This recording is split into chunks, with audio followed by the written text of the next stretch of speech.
Welcome sa Dries TV. Kung interesado ka sa ganitong news, huwag kalimutang isubscribe ang ating YouTube channel. Maraming salamat! Welcome back again sa ating YouTube channel mga kakimpaw, and sa update natin ito ang pag-uusapan natin ay tungkol sa mga importanteng kaganapan kina Kim and syempre kay Paula Abilino.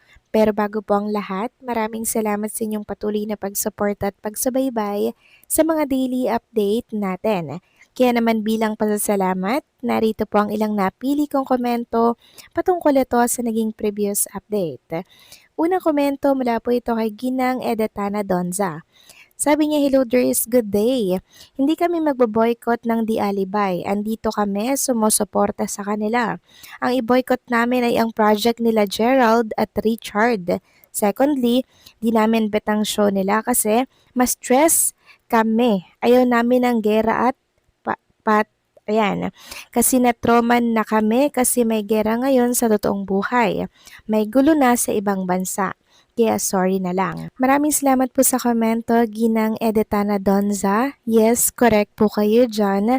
Meron na pong gerang nangyayari sa ibang panig po ng mundo. 'Di ba? And doon pa lang sobrang stress na tayo. Tapos pagdating sa pre-TV, ganun pa rin po yung makikita natin. So wag na lang din po, no? Basta pagsapit po ng 8:45 PM, tsaka nun na lang din po open yung inyong mga telebisyon kasi dun pa lang din po magsisimula ang Di Alibay ni Kim and Paulo.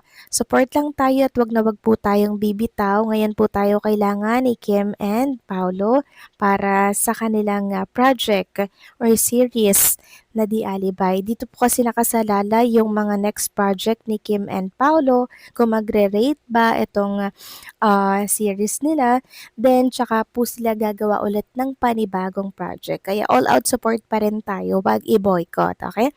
So maraming salamat sa komento, Ginang Edetana Donza. God bless po sa inyo at mabuhay kayo. Next comment naman mula po kay Day Magiyat. Sabi niya, "Hello Mistress, ang akala ko, sumumpa na walang iwanan hanggang huli. Susuportahan ang Kim Pao. Bakit ngayon na kung kailan kailangan tayo nila para parang sumuko ang iba? At mangiiwan na ilaban natin ang Kim Pao. Hindi lang naman ang Alibay, meron pa namang project silang parating. Huwag tayong mawalan ng pag-asa. Hindi naman sila Kim ang may kasalanan. Ang ABS-CBN sa kanila ang balik niyan. Huwag nating ipakita sa mga bashers na nagtagumpay ang masama sa mabuti.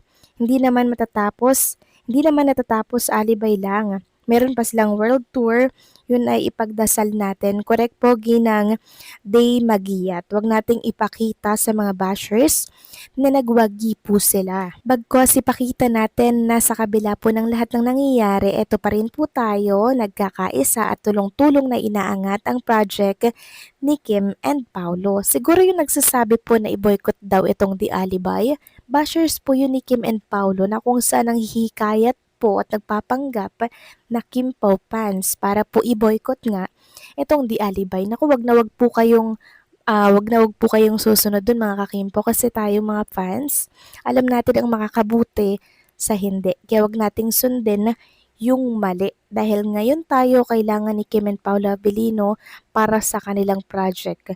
Ngayon pa ba natin sila iiwan? Mga hindi po totoong fans siguro yung nagtatawag ng boycott na yan mga kakimpaw. Kaya wag na wag po tayong maniniwala sa anumang panawagan nila. Tayo po, malalaki na po tayo, alam natin ang tama sa hindi.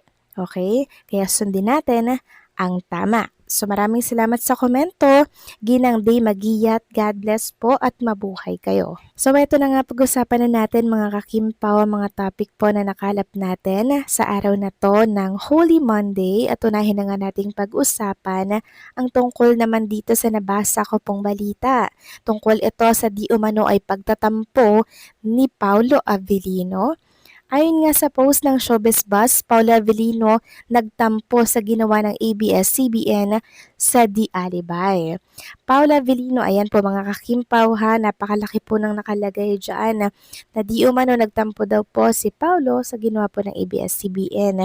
So kahit sino naman siguro mga kakimpaw ang nasa sitwasyon ni Paula Avellino, ganito rin po ang mararamdaman. Masasaktan, magdadamdam, and syempre magtatampo, 'di ba? Matapos kang ilagay sa first slot, ilalagay ka ngayon sa second slot at sa mga susunod na buwan sa third slot. Sobrang masakit 'yun mga kakimpaw. Kaya ramdam ko na talaga namang nasaktan din syempre si Kim and si Paulo. Pero syempre, bilang sila po ay artista ng ABS-CBN, inuunawa po nila 'yon. Dahil wala naman po silang magagawa mga kakimpaw kundi sumunod sa patakaran ng management kasi yun po yung nag-handle sa kanila mga kakimpaw kung hindi dahil sa kanila wala din silang project siguro, hindi sila bibigyan ng project. Pero ang totoong suporta at dahilan po ng mga project na yan, yung mga taong katulad po ninyo mga kakimpaw, mga fans. Kung wala pong mga fans, walang mga project, walang manunood. Kaya dapat sinasaalang-alang din po yung mga supporters na naghihirap din po sa pagpopromote at panonood at pagsuporta ng mga project ng artista nila. Samantalang next topic naman, pag-usapan naman natin ang tungkol dito sa bashing ngayon, 'di ba? So pinuputakti po ngayon ang ABS-CBN, 'di ba? Kaliwat kanan po ang pambabatikos and syempre mga komento mula po sa mga Kim Pao fans na talaga naman pong nadismaya sa paglipat ng time slot ni Kim and Paulo Avellino. So, alam ko nakarating na din 'to sa ABS-CBN at alam ko nababasa na rin po nila mga kakimpaw yung mga sentimiento ng marami. Ngayon, ito po ang katanungan ng mga Kimpaw fans. Kung matutuloy pa raw ba yung Kimpaw World Tour at yung project ni Kim and Paulo Avellino pagkatapos ng Kimpaw World Tour? Ang sagot po ay yes, tuloy na tuloy po yun mga kakimpaw. Wala pong magbabago, nakaset na po yun, naipasa na din po yun mga kakimpaw sa pinakamataas at approve na daw yun. Kaya nga po nag-training na si Chinita Princess sa ibang bansa. Ibig sabihin nakalatag na, isushoot na lang yun mga kakimpaw. Final na po yun, hindi na po yun magbabago. Meron kasing ibang mga fans na nag-aalinlangan, nangangamba na baka daw po alisan ng project si Kim and Paolo dahil sa ginawa po ng mga Kim Pao fans. Actually, wala naman pong masama sa ginawa ng mga Kim Pao fans. Nagbibigay lang naman sila ng mga sentimiento, hinaing at yung kanilang reaksyon. 'Di ba? Normal lang naman po magbigay tayo ng hinaing, yung nararamdaman po natin, 'di ba? Normal lang po 'yun, wala pong masama doon. Kaya wag po kayong mag-alala kung aalisan or tatanggalan ng project si Kim and Paolo or bubuwagin po ang Kim Pao. Hindi po 'yun totoo mga ka-Kim Pao ha, baka po ma-stress na naman kayo.